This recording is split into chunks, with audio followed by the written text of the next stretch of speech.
আচ্ছা, আপনাদের দৃষ্টিতে আল্লামা সাঈদী ভালো লোক না খারাপ লোক? বুঝে শুনে বললেন, ভালো লোক না খারাপ লোক?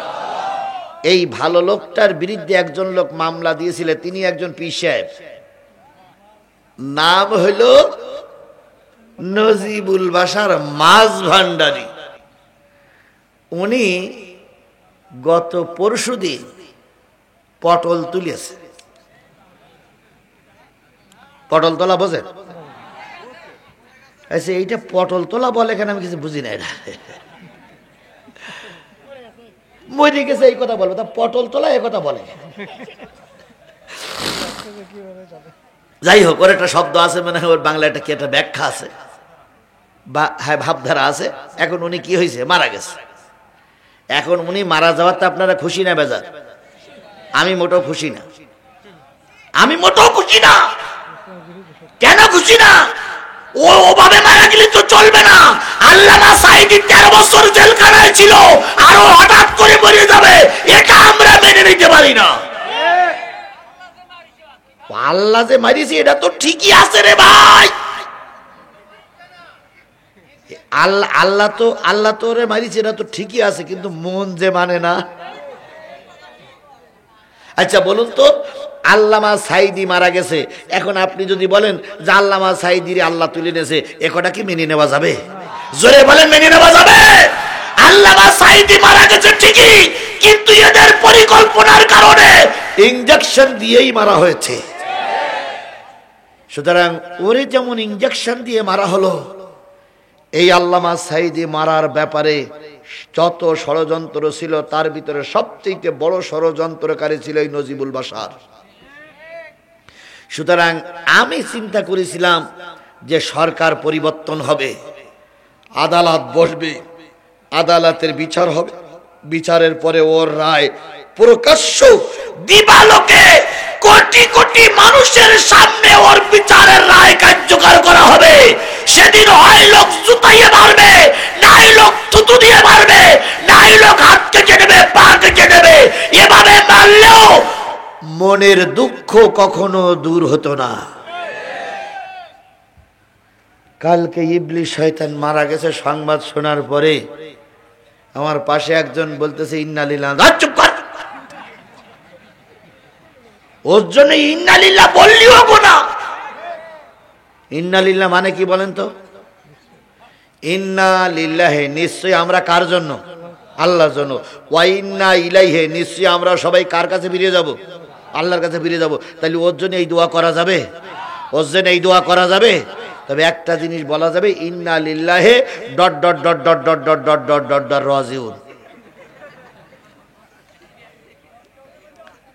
আমি আল্লাহর জন্য, আর ওরা কোথায় যাবে সেটা বলতে পারি না। আল্লাহ তুমি নিয়ে গেছো, আর আমিও তোমার কাছে ফিরে আসবো। মাঝখানের গুলো ফাক্কা ফাক্কা, সপ্পান সপ্পা, মাঝখানে কিছু বলার দরকার নেই। কারণ যদি বলি ফিনারে জাহান্নামা, তাহলে এটাও খারাপ। আবার যদি বলি ইন্না লিল্লাহি ওয়া ইন্না ইলাইহি রাজিউন, এটাও খারাপ। এই জন্য আমরা ওর কাছে কিছু করার দরকার নেই। ইন্না লিল্লাহি dot dot dot dot dot dot dot রাজিউন, সপ্পান সপ্পা, ক্লিয়ার টু ক্লিয়ার, যা পারে আল্লাহ করুক। তবে একটা জিনিস মনে রাখো, আমি এখনো সংবাদ পাইনি কোন ভালো আলেম তার জানাজা পড়েছে কিনা। তার মৃত্যুতে কোন ইসলামী দল শোক জ্ঞাপন করি নাই, তার মৃত্যুতে সরকারও শোক জ্ঞাপন করি নাই, তার মৃত্যুতে কোনো সরকারি দলের শোক জ্ঞাপন করা হয়নি। তিনি একজন এমপি ছিলেন, তার দলের পক্ষ থেকেও কোনো শোক জ্ঞাপন করা হয়নি। কারণ আবু জেহেল মারা গেলে কেউ শোক জ্ঞাপন করে না।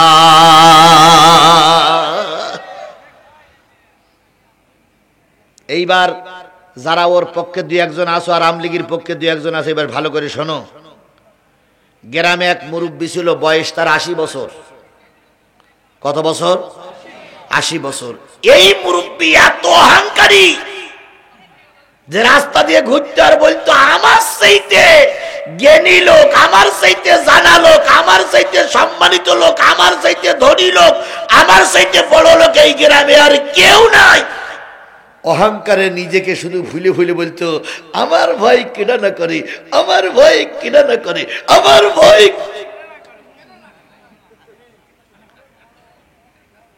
এখন এই নজিবুল বাশারের অবস্থাও ছিল তাই। উনি নিজেকে অনেক বড় বলে মনে করতো। কথা বলেন ঠিক না বেঠিক? এখন উনি হঠাৎ করে সকালবেলা একদিন রাস্তা দিয়ে হেঁটে বেড়াচ্ছে, ডায়াবেটিস দেখে বড় এক গ্রামের পুরানো এক তেঁতুল গাছ, তেঁতুল গাছের নিচে বসে একটা ছেলে কাঁদতেছে। তো সে ছেলেটার বয়সও এই লোকেরই মতো, মানে এর বয়স 80, যেটা কাঁদতেছে তার বয়স কত? 80। তো এই লোক যাই বলতেছে, ও ভাই, আমি তো মনে করতাম আমার সেই বয়স্ক লোক আর নেই, তা মনে হচ্ছে আমার বয়স আর তোমার বয়স একরকম, তা তুমি কাঁদতেছো কেন গাছতলায় বসে? তখন ওই বুড়ো বলতেছে, আমার আব্বা আমারে মেরিছে, ওর আব্বা ওরে মারছে। তখন এ চিন্তা করতে, আল্লাহ, আমি জানতাম যে আমার সেই আর কেউ নেই, এখন দেখতেছি আমার মতন বয়স্ক একজনের পাওয়া গেছে, আবার এর নাকি আব্বা আছে। তাহলে আমি এতদিন কি চিন্তা করেছি? তো বলতেছে, তা তোমার আব্বা তোমার মারলো কেন?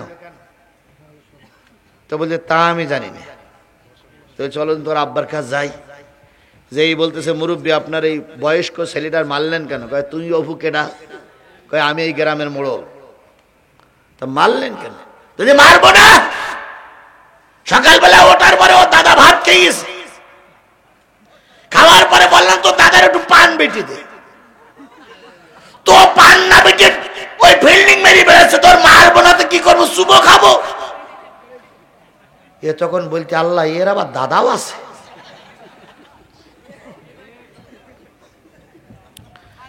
শেখ হাসিনার বক্তব্য ছিল, আমাদের ছাড়া আর কাউ নেই, কেউ নেই। এই নজিবুল বাশাররা অহংকার করে বলতো আমাদের উপরে কেউ নেই, কিন্তু একটা জিনিস মনে রেখো, শেখ হাসিনা রহমাতুল্লাহ আলাইহি একটা জিনিস মনে করে রেখো, বাবারও বাবা আছে, তারও বাবা আছে। কথা বলে ঠিক না বেঠিক? খালেদা জিয়ারে আর ডক্টর মোহাম্মদ ইউনূস সাহেবরে শেখ হাসিনা বলেছিলেন যে ওই কি বলে পদ্মা নদীতে যাইয়ে কি করতে হবে, টুস করে ফেলাইতে হবে আর তুলে আনতে হবে। জনাব হযরত শেখ হাসিনা রহমাতুল্লাহ আলাইহি, আপনি কোথায় আছেন একটু তাকাই দেখেন। এখন সেই শেখ হাসিনার বক্তব্য কনে গেছে, এখন সেই ইউনূস সাহেব আর সেই খালেদা জিয়া দুইজনে পাশাপাশি চেয়ারে বসে যুক্তি করে দেশ কিভাবে চলবে। কথা বলেন, কথা বলেন, কথা বলেন। অথচ কি করে ফেলার চাইলো, টুস করে ফেলার চাইলো। এখন ওই টুস করার জায়গায় জনগণ তোমারে খুঁজতেছে, তোমারে টুস করে ফেলানো হবে। এখানে যত লোক উপস্থিত আছেন, শেখ হাসিনার বিচার হোক, এটা আপনারা চান কি চান না?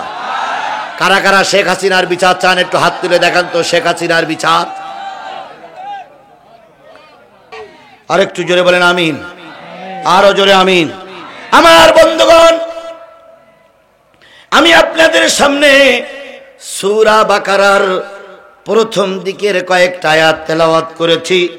তেলাওয়াতকৃত আয়াত কয়টির পরে কথা হবে, আমি আপনাদের সামনে 4টা আয়াত তেলাওয়াত করেছি। কোন সূরা?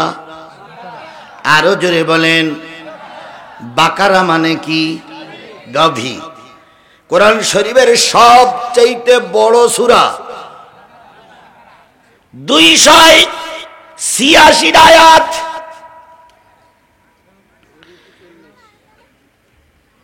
286 আয়াতের ভিতর থেকে আমি আপনাদের সামনে তেলাওয়াত করেছি কয়টা আয়াত? আর একটু জোরে বলেন কয়টা আয়াত? এই 4টা আয়াতের পরে ভিত্তি করে 12টার আগেই শেষ করব। 12টার একটু পরে যেতাম যদি কালকের মাহফিল না থাকতো। বলুন তো, যে শ্রোতাগুলো আজকে শুনতেছে ওই শ্রোতাগুলো তো কালকেও শুনবে। তাছাড়া শ্রোতা কি আমেরিকার থেকে আসবে? তাহলে আজকে যদি আগে ছেড়ে দেয়, তাহলে কালকে আপনাদের শুনতে একটু কি সুবিধা হবে না? এই জন্য কালকে শোনাতে আজকে একটু কিছু সময় কম করব, কালকে যেন ওনারা শুনতে পারেন। কালকে আপনাদের মাঝে আসবেন বিশ্ববরণ্য আলেমে দ্বীন আল্লামা দেলোয়ার হোসেন সাঈদীর সুযোগ্য পুত্র। আমরা ওয়াজ না শুনি, অন্তত তার চেহারাটা তো দেখার দরকার। কি দেখার দরকার না? এই জন্য আগামীকাল আমরা দলে দলে আসবো, যাতে করে অন্তত তার সঙ্গে আমরা সহমর্মিতা প্রকাশ করতে পারি। তিনি হয়তো ওয়াজ কি করবেন না করবেন সেটা পরের কথা, কিন্তু তার মুখের দুটো কথা আমরা যেন শুনে তার বাবার সঙ্গে আমরা যেন সহযোদ্ধা হতে পারি, সহযোগী হতে পারি। এই জন্য আগামীকাল আসতে হবে। আজকে একটু আগে ছেড়ে দিলে আগামীকাল অবশ্যই এই লোকগুলো এসে আবার কোরআন শুনতে পারবে। তাহলে কোরআন শরীফের সবচেয়ে বড় সূরা নাম কি? এই বাকারার 286 আয়াতের ভিতর থেকে আমি আপনাদের সামনে তেলাওয়াত করেছি কয়টা আয়াত?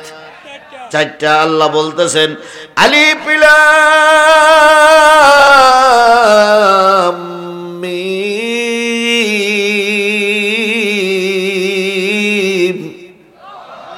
যালিকাল কিতাবু লা রাইবা ফীহি।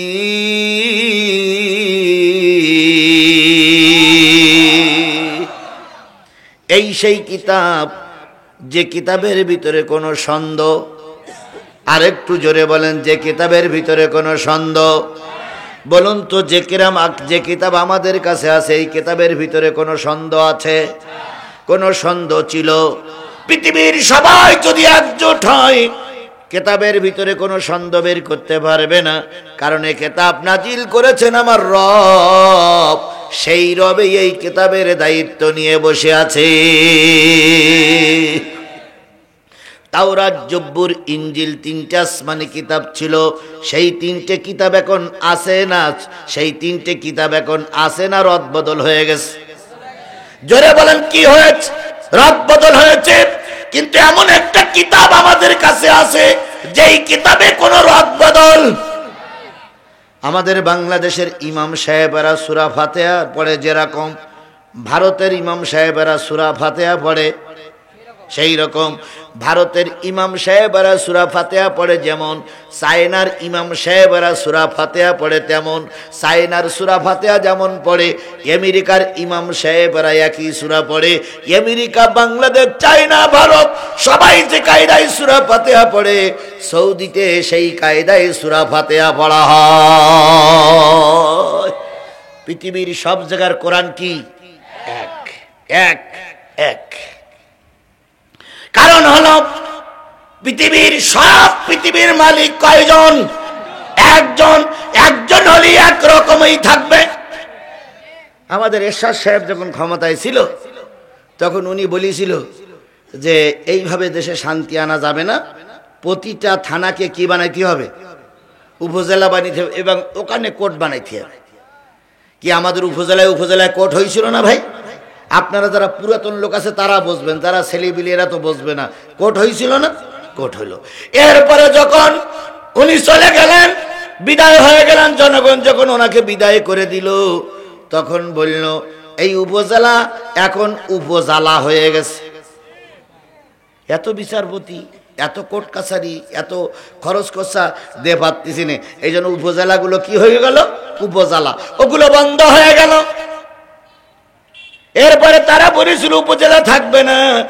আবার বর্তমান যারা বিদায় হয়ে গেছে রাতের দিনের বেলায় টোপলা টুপলি বেঁধে নিয়ে বিদায় হয়ে গেছে, ওরা বলল উপজেলা চালু না করলে এরশাদ সাহেবের বাকে রাখা যাবে না, তাই এরশাদের বাকে রাখার জন্য ওরাই আবার উপজেলা চালু করলো। শেখ হাসিনার যতটুকু না গালাগালি দেন, শেখ হাসিনা দেশের ক্ষতি করার জন্য যতটুকু না দায়ী, তার চাইতে বেশি দায়ী এই স্বৈরাচারের এরশাদ, এ জাতীয় মুনাফিক। আমি সরকার বাহাদুরকে বলি, শুধু শেখ হাসিনার সালাবালাদের বিচার করলে হবে না, জাতীয় পার্টির বিচারও সামনে আনা লাগবে। যতবার নির্বাচন হয়েছে জাতীয় পার্টি এর সাপোর্ট যদি না করতে, একটা পিরিয়ডে, একটা সময়ের জন্য, একটা বারের জন্য শেখ হাসিনা ক্ষমতা ধরে রাখতে পারতো না। কথা বলেন ঠিক না বে ঠিক? এই জন্য শেখ হাসিনার বিচার হচ্ছে হোক, সেই সঙ্গে স্বৈরাচার এরশাদেরও বিচার হওয়া লাগবে। কারণ এ হলো জাতীয় মুনাফিক, জাতীয় গাদ্দার, জাতীয় বেঈমান।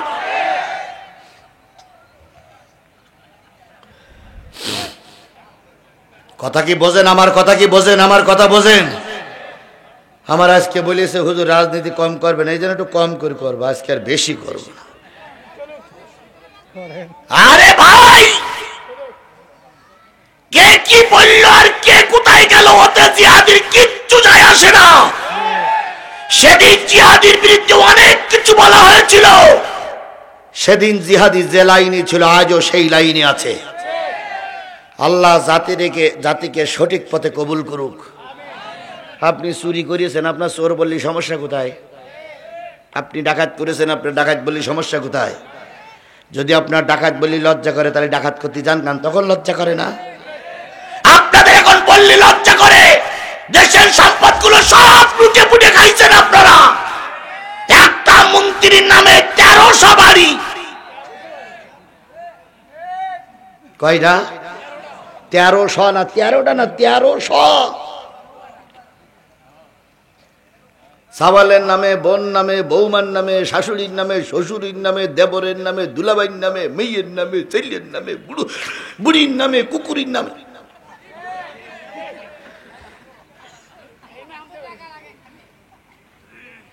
1300 বাড়ি। 1300 বাড়ি যদি বিক্রি করা হয়, তাহলে পদ্মা সেতু 4টে বানানো যাবে। পদ্মা সেতু 4 পদ্মা সেতুর টাকায় এক মন্ত্রী খাইছে। আর এ কথাটা বলতে গেলে যাদের কলিজায় জ্বালা করে, ওদের কলিজা টেনে বের করে কুকুরে দিয়ে খাওয়ানো উচিত। শেখ হাসিনার এমপি মন্ত্রীরা যে পরিমাণে 15 বছরে খাইছে, যদি সব টাকাগুলো ফিরিয়ে আনা যায়, 10 বছর আমার দেশে কোনো বাজেট দেওয়া লাগবে না। 10 বছর মানুষ ঠ্যাঙের পরে ঠ্যাং দিয়ে বসে বসে খাবে। তাহলে চিন্তা করেন, আমরা কাজ করতেছি, আমাদের কাজ করে মাথার ঘাম পায়ে পড়ে, অনেক সময় থুপেলি রক্ত বাইর হয়, আর সেই রক্ত চোষা টাকাগুলো খেয়ে ওরা পালিয়ে গেল। আর ওদের বিরুদ্ধে কথা বললে যাদের কাজ আলা করে, বুঝতে হবে ওদের রক্ত চাই, এদের রক্ত চাই।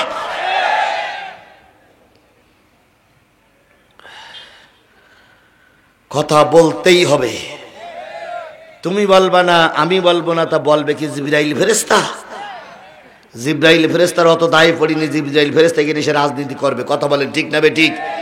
আজকে হুজুররা রাজনীতির ময়দানে নেই, তাই শয়তানেরা রাজনীতির ময়দান দখল করে পড়ি আছে। আজকে যদি টুপিওয়ালারা রাজনীতির ময়দানে থাকতো, ওই বাতিলেরা রাজনীতির ময়দানে আসতে পারত না। বলুন তো, মসজিদে ইমাম নেই, তো এখন আসরের আজান হয়ে গেছে, ইমাম একজন লাগবে না? ইমাম একজন লাগবে না? এখন ভালো ইমাম নেই বলে মুয়াজ্জিন সাহেব মোটেও লেখাপড়া জানে না। আলহামদুলিল্লাহ রাব্বিল আলামিন গায়রিল মাগদুবি আলাইহিম ওয়ালাদ-দাল্লিন কুলু আল্লাহু আহাদ। আল্লাহ কি কথা বোঝেন নাই? কথা বোঝেন নাই? ভালো ইমাম নেই, তাই ওই মুয়াজ্জিন ইমামতি করছে। কথা বলেন, কথা বলেন।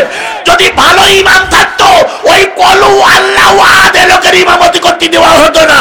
যদি আলেমরা রাজনীতিতে আসতো, খোদার কসম এই শয়তানেরা দেশ দখল করে রাখতে পারতো না।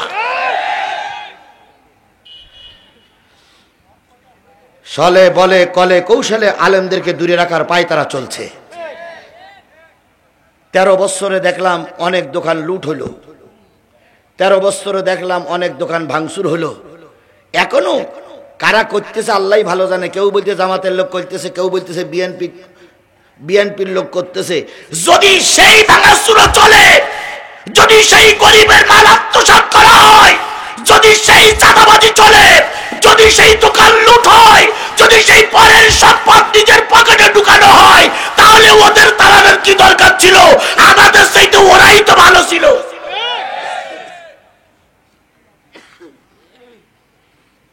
এখনো লুটপাট হচ্ছে কি হচ্ছে না? এখনো দোকান, তারপরে চাঁদাবাজি হচ্ছে কি হচ্ছে না?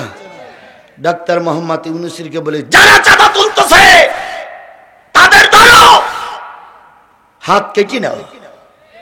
সে যদি আমার মতন হুজুর হয়, তার ঠ্যাং কেটে নাও। কারণ দেশের মানুষ 15 বছর আন্দোলন করেছে চাঁদা দেওয়ার জন্য নয়। দেশের মানুষ 15 বছর আন্দোলন করেছে ঘর বাড়ি হারানোর জন্য নয়। দেশের মানুষ 15 বছর আন্দোলন করেছে নারীর সতীত্ব নষ্ট করার জন্য নয়। এখনো যদি নারীর সতীত্ব নষ্ট হয়, এখনো যদি চাঁদাবাজি চলে, তাহলে এদের চাইতে ওরাই ভালো ছিল। আর এই কথাগুলো বললে কি হচ্ছে? রাজনীতি হচ্ছে। ঠ্যাঙের গিরে ছাড়াই ফেলবো একদম। হক কথা আমরা বলবো না, তা শয়তান এসে বলবে? হক কথা বলতেই হবে। আল্লাহ হকের পক্ষে আমাদের কবুল করুক। আফজালুল জিহাদ কালিমাতুল হক ইনদা সুলতানুন জায়ের। সবচেয়ে উত্তম জিহাদ, বড় জিহাদ হলো জালেম শাসকের সামনে দাঁড়িয়ে সত্য কথা বলা। সেই সত্য কথাটা যদি বলতে না পারে বক্তৃতা জগতেতে বেরিয়ে যান। হক কথা বলতে যদি ভয় পান, আপনার মতন বক্তা মঞ্চে দরকার নাই। কেউ যদি আপনার পক্ষে না থাকে, আপনাকে একলাই ময়দানে কথা বলতে হবে। তবুও কোনো বাতিলের কাছে মাথা নত করা যাবে না। আমার ভাইয়েরা, এই সেই কিতাব যে কিতাবের ভিতরে কি নাই? হুদাল লিল মুত্তাকিন। আর এই কিতাব নাজিল হইছে কাদের জন্য? আরো জোরে বলেন, কাদের জন্য? মুত্তাকিদের জন্য। এই কিতাব থেকে যারা হেদায়েত নেয় তারাই হয়ে যায় মুত্তাকি।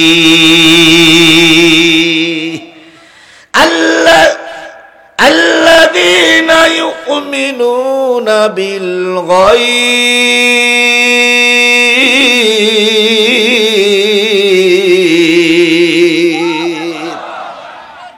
এবার মুত্তাকি লোকের গুণ হলো তারা গায়েবের পরিবর্তের প্রতি ঈমান আনে। কিসের প্রতি ঈমান আনে? অদৃশ্যের প্রতি, গায়েবের প্রতি ঈমান আনে। যেমন দেখেন, আল্লাহর নবী সাল্লাল্লাহু আলাইহি সাল্লাম মক্কায় যখন ভালো পরিবেশ তৈরি করতে পারতেছিলেন না, নবী যখন চারিদিক থেকে মারির শিকার হচ্ছিলেন, এমত অবস্থায় খাদিজা রাদিয়াল্লাহু তাআলা আনহা ইন্তেকাল করলেন। খাদিজা ছিলেন রাসূলের সবচেয়ে আপনজন। রাতের অন্ধকারে মার খেয়েছে, দিনের বেলায় মার খেয়েছে। যখন চারিদিক থেকে নবীজির পরে মার হচ্ছে, খাদিজা তখন ঢাল হয়ে দাঁড়িয়েছে। বলেছ, আমার জাতি যত মার তোমরা পারো, মোহাম্মদকে মেরো না, আমাকে মারো। খাদিজা ঢাল হয়ে দাঁড়িয়েছে। খাদিজা নারী মানুষ, যখন ঢাল হয়েছে তখন তারা সবাই চলে গেছে, রক্তাক্ত হয়েছে। আল্লাহ নবী রক্তমাখা অবস্থায় ঘরে ঢুকেছে। খাদিজা রক্তমাখা শরীরটারে বুকের ভিতরে জড়িয়ে ধরে গালে চুমা দিয়েছে, বলেছে, বন্ধু চিন্তা করো না, আমি তোমার সাথে আছি আর আল্লাহ তোমার সাথে আছে। সারাদিন কষ্ট করেছেন, সারা রাত মেহনত করেছেন। ক্ষুধার্ত নবী সকালবেলা উঠতে পারে না, বসতে পারে না। খাদিজা নবীর চেহারার দিকে তাকায়া খাদিজার মনের ভিতরে দারুণ ব্যথা লেগেছে।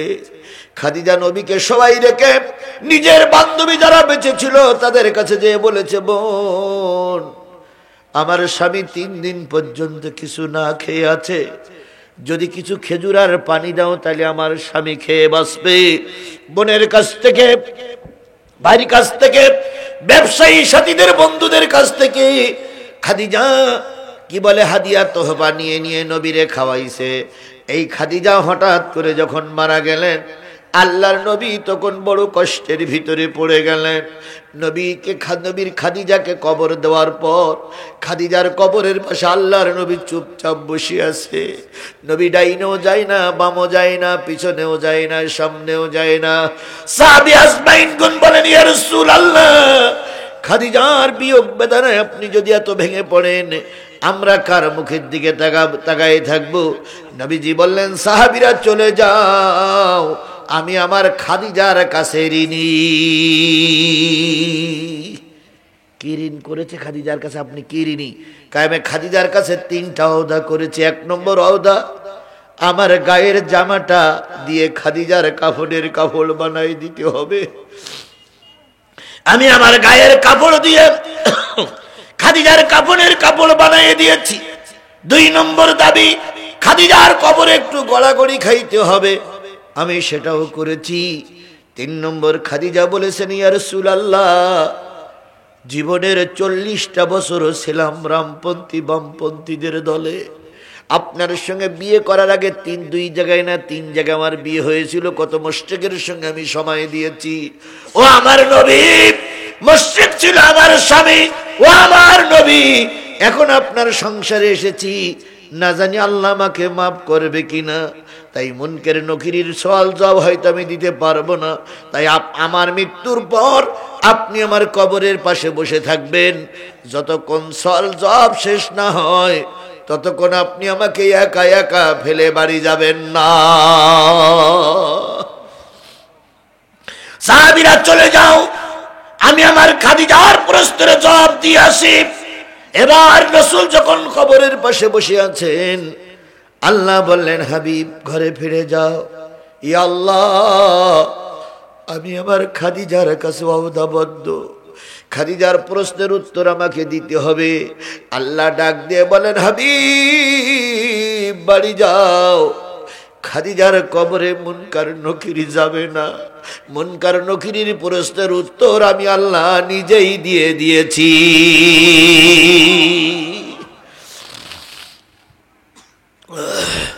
ও আমার জাতি, সেই খাদিজা ছিলেন সবচেয়ে দুঃখের সময় রাসূলের পাশে। কথা বলেন, কথা বলেন, কথা বলেন। বিপদের সময় যারা পাশে থাকে তারাই হলো আপন বন্ধু।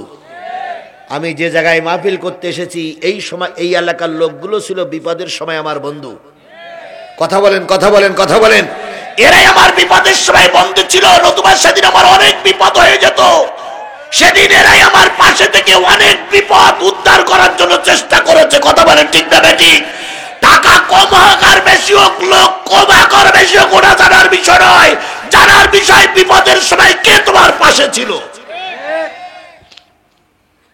সুতরাং এই এলাকার মানুষগুলো যদি বিপদের সময় আমার পাশে না দাঁড়াতেন, হয়তো আমার অনেক বিপদ হয়ে যেত। তাহলে এখন যদি সুখের দিনে আমি ওই বিপদী লোকদেরকে ভুলে যাই, আল্লাহর কাছে জবাবদিহিতা করা লাগবে কি লাগবে না? এই জন্য বন্ধু হয় সেই লোক যে লোক বিপদের সময় কাছে থাকে। বলুন তো, মক্কা বিজয়ের পরের সাহাবী আর বদরের যুদ্ধের সাহাবীর মর্যাদা কি এক? জোরে বলেন এক।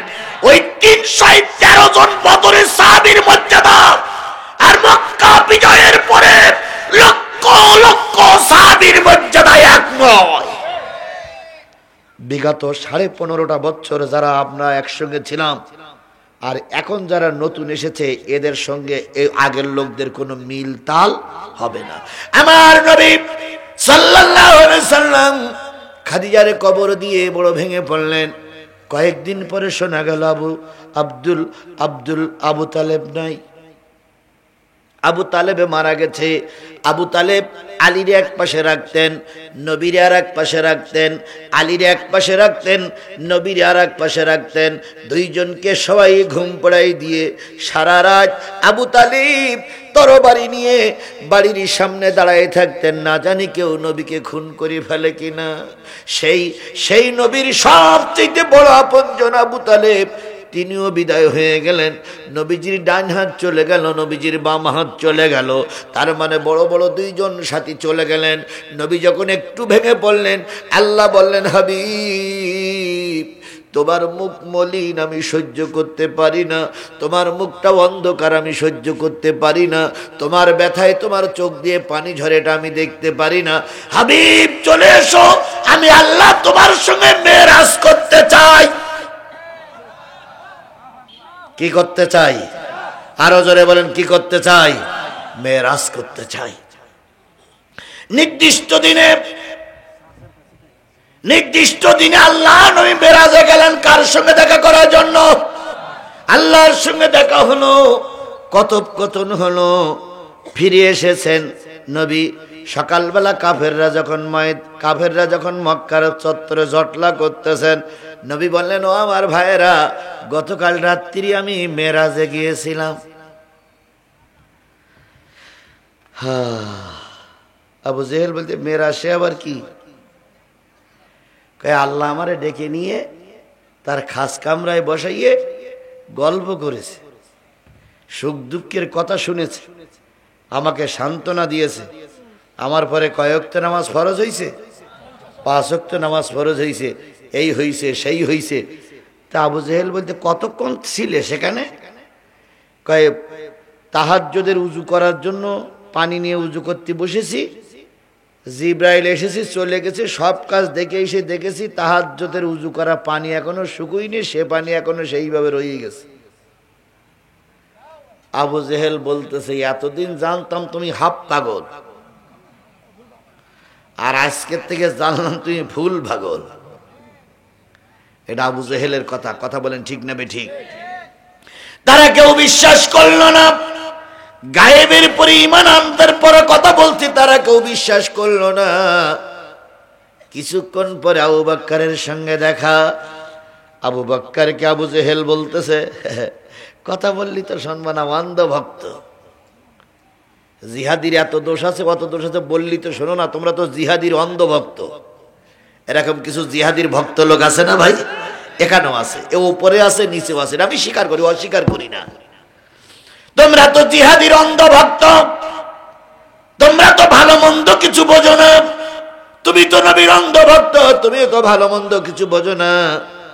তোমার নবী আজকে মেরাজের কাহিনী বলতে যে এই কথা বলেছে, ও আবু বকর তোমার কি ধারণা? আবু বকর বলতে, আবু জেহেল এ কথা কে বলেছে? কই নবী বলিস। কই নবী যদি বলি থাকে আমি বিশ্বাস করলাম। আরেকটু জোরে বলেন আল্লাহু আকবার, আরো জোরে বলেন আল্লাহু আকবার।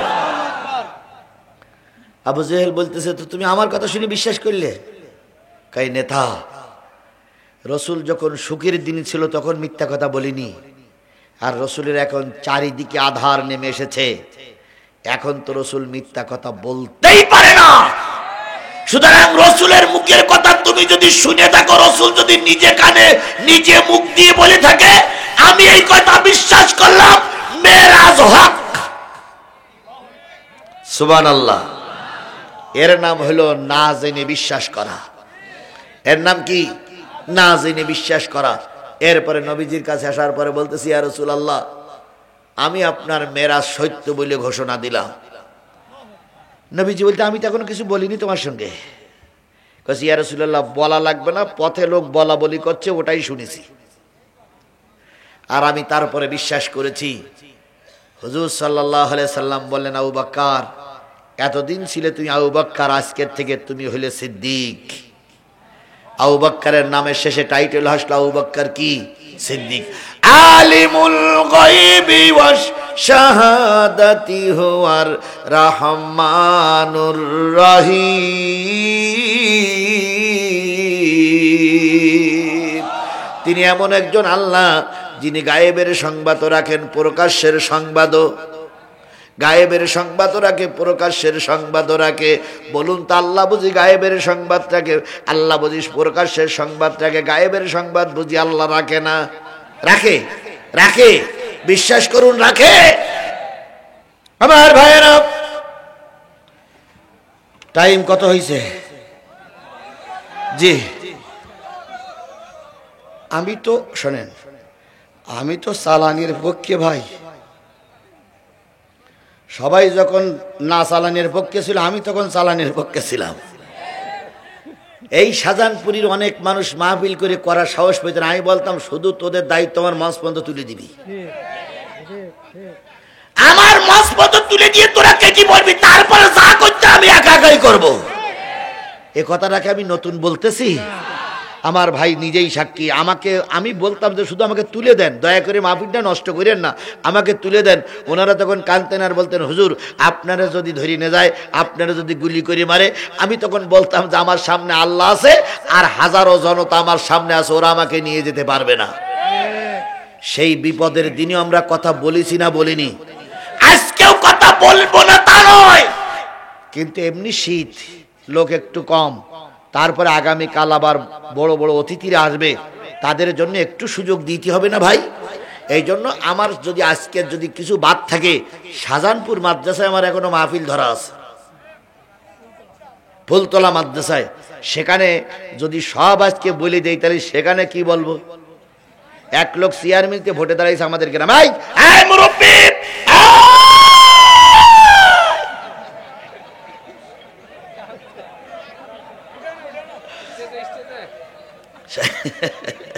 শোনেন, আমাদের গ্রামে এক লোক ব্যবসা করি অনেক টাকার মালিক ভোটে দাঁড়াইছে। তা ভোটে দাঁড়িয়ে জনসভা করতেছে, জনসভা করতে যেয়ে বহুত লোক নেতা হই, এখন সব নেতারা ভোট চেয়েছে, নেতার গুণগান বলিছে, নেতা ভোটে ক্ষমতায় পাশ করলে এই হবে সেই হবে বলার পরে এইবার নেতার দেশ, নেতা উঠে বলতেছে আমি যে কথাগুলো বলবো সে কথাগুলো সব আগের লোকেরা বলি গেছে, তা আমি আর কি বলবো, আসসালামু আলাইকুম বলিও লোক নেমে গেছে। তখন লোক বলতে কার বক্তৃতা শুনতে আসলাম, বলো তখন বলছি কেন বক্তৃতা শুনে এসে বক্তৃতা হয়ে গেছে আবার কি। তো আমার বক্তৃতা সব যদি আজকে শেষ হয়ে যায় তাহলে সাজাপুর মাদ্রাসার সামনে দিয়ে কি শুধু বলবে আসসালামু আলাইকুম তাই বলবো? তাহলে আপনারা বলবেন হুজুর কি শুনতে আসলাম। এই জন্য আজকে যে পর্যন্ত হচ্ছে এই পর্যন্ত হোক, আর কয়েক মিনিট কথা বলবো, আজকে যে পর্যন্ত হচ্ছে ওই পর্যন্ত হোক, বাকিটা ওখানে হবে ইনশাল্লাহ। কুত্তার বাচ্চা ফুটফুটে সুন্দর, এই কুত্তার বাচ্চা ফুটফুটে সুন্দর, যদি তার করো গো আদর, মন খুলে আসবে ছুটে তোমার কাছে পথ ভুলে। ওই গানটা যে সময় বলা হয়েছিল সেই সময়ের উপযুক্ত গান ছিল এইটাই, কথা বলেন ঠিক না বে ঠিক? সেই সময় এটা গান গেছিল কে? সিদ্দিক চোর না কেটা গাইল রে বাবা? না সিদ্দিক চোর না, আরেকটা কেটা গাইল? সিদ্দিক তো বলে আমারে ক্ষমা করে দেন, আমার ভুল হয়ে গেছে, কি করে দেন? ক্ষমা করে দেন। আমি ওদিক যাচ্ছি, আমি শুধু এতটুকু বলি যে আসলে সেই সময়ের জন্য এই গানটা ভালো ছিল, এই জন্য সব গান সব সময়ের জন্য ভালো হয় না। আমার আলোচনার বিষয় ছিল আল্লাযীনা ইউমিনুনা বিল গায়ব ওয়া ইউকিমুনাস সালাহ, অদৃশ্যের উপরে বিশ্বাস করতে হবে, আর কয়েক তো নামাজ আদায় করতে হবে। আরো জোরে বলেন কয়েক তো নামাজ আদায় করতে হবে, আরো জোরে বলেন কয়েক তো নামাজ আদায় করতে হবে। আমি নজিবুল বাশারের কথা বলতে যে সব কথাগুলো শেষ করতে পারি নাই। নজিবুল বাশার মামলা দিয়েছিল, নজিবুল বাশার মামলা দিয়েছিল আল্লামা সাঈদী নাকি ধর্মের অপব্যাখ্যা করেছে। সেই অপরাধে আল্লামা সাঈদীকে গ্রেফতার করা হলো, কথা বলেন ঠিক না বে ঠিক? নেজামী সাহেবের নাম ওই মামলা, সেই মামলায় আল্লামা সাঈদী ধুকে ধুকে মারা গেল। আর এই লোকটা মনে হয় স্ট্রোক করেই মারা গেছে, কারণ এই লোক জানে যে বাংলাদেশ ইসলামী ছাত্র শিবির আর বাংলাদেশ জামাত ইসলাম এরা একদিন আমার কাছে কৈফিয়ত তলব করবেই। কি আমরা একদিন কৈফিয়ত তলব করার মন মানসিকতা আমাদের ছিল না? তবে অন্যায়ভাবে নয়, অন্যায়ভাবে যদি ধরতাম এতদিন অনেকেরই ধরা হয়ে যেত। আমরা অন্যায়ভাবে ধরবো না, সব লিগাল পয়েন্টেই যাবো ইনশাল্লাহ। ওই চিন্তা ভাবনা করতে করতে স্ট্রোক করেই মনে হয় বিদায় হয়ে গেছে। আল্লাহ ওরা যেখানে নেয় নেক, অন্তত বাংলার জমিনে একটা বারের জন্য কোরআনের আইন চালু হোক, এই আশাবাদ ব্যক্ত করে সকলে সুস্বাস্থ্য কামনা করে আগামীকালকের মাহফিলে আসার আহ্বান জানিয়ে শেষ করছি। ওমা তৌফিক ইল্লা বিল্লাহ, আখিরু দাওয়ানা আলহামদুলিল্লাহি রাব্বিল আলামিন। ভাই কিছু বলবেন? আল্লাহুম্মা আমিন। ربنا ظلمنا أنفسنا وإن لم تغفر لنا وترحمنا لنكونن من الخاسرين ربنا إننا آمنا فاغفر لنا ذنوبنا وقنا عذاب النار رب ارحمهما كما ربياني صغيرا وقل رب ارحمهما কামা রব্বায়ানি সগীরা। মহিয়ান গরিয়ান সর্বশক্তিমান আল্লাহ, তুমি তোমার কুদরতি নয়নে তাকায়ে দেখো, শত শত মুসলমানদেরকে সঙ্গে করে নিয়ে সূরা বাকারার প্রথম দিকের কয়েকটা আয়াতের পরে ভিত্তি করে দীর্ঘ সময় ধরে কথা বলে প্রচণ্ড শীতের রাত, এবছরে আজকে সারা দিনের ভিতরে সূর্যের মুখ ভালো করে দেখা যায়নি। সন্ধ্যার থেকে প্রচণ্ড বাতাসবাহী বয়ে যাচ্ছে, অনেক ঠান্ডার ভিতরে তোমার পাগলেরা প্রায় 12টা বেজে গেছে, দীর্ঘ সময় ধরে ধরে কোরআনের আলোচনা শুনেছে। এই আলোচনা শেষ করে আমি হাত তুলেছি, আল্লাহ এই কোরআনের মাহফিল আমাদের সকলের জন্য নাজাতের ওসিলা বানায়া দাও। কোরআনের মাহফিলটা টিকাই রাখার জন্য একদল টকবগে যুবক, তারা হাজারো চেষ্টা করছে, হোক সে ছাত্র দল, হোক সে বিএনপি, হোক সে জাতীয়তাবাদী দল, হোক সে শিবির, হোক সে জামাত ইসলাম, কিন্তু তারা তো কোরআনের জন্যই কাজ করেছে। আল্লাহ তাআলা ওই যুবকদের প্রচেষ্টাকে তুমি কবুল এবং মঞ্জুর করে নাও। যুবকদের হাতকে তুমি শক্তিশালী করে দাও। যুবকরা টাকা উঠিনি বলে মন খারাপ করেছে, ও আল্লাহ তুমি যদি গায়েব থেকে রহমত করো, কোথার থেকে ম্যানেজ হয়ে যাবে আমরা বলতে পারি না। আল্লাহ দোয়া করে যাচ্ছি যেন যুবকরা ঋণগ্রস্ত না থাকে। যুবকরা যদি ঋণগ্রস্ত থাকে আগামী বছর এখানে আর মাহফিল করবে না। তাই দয়া করে যুবকদের হাতকে শক্তিশালী করে দাও। যুবকদের হাতকে শক্তিশালী করে এবছরের মাহফিল কবুল করে নাও। আগামী বছর যেন ভালো আকারের মাহফিল করতে পারে দয়া করে তৌফিক যুবকদের উপরে তুমি দান করে দাও। আমরা যারা মাহফিল করলাম, মাহফিল শুনলাম, মাহফিল বললাম, এবং যারা যুবকরা চেষ্টা করলো, সকলের আত্মীয় স্বজন যারা কবরবাসী হয়ে গেছে তাদের সবাইকে মাফ করে দাও। যারা আপনজন এখনো বেঁচে আছে আল্লাহ তাদের সঙ্গে মিলেমিশে থেকে তাদের সন্তুষ্টি অর্জন করতে পারি তৌফিক দিয়ে দাও রব্বুল আলামিন।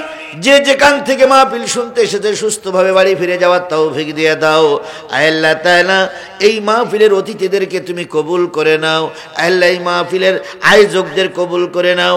যারা মা বোন এসেছে তাদেরকে আল্লাহ তুমি কবুল করে নাও।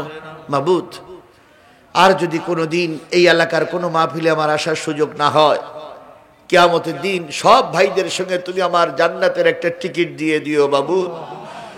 আজকের সভাপতি, আজকের অতিথিদের নিয়ে যেন আমি জান্নাতে যেতে পারি পরিবেশ তৈরি করে দাও।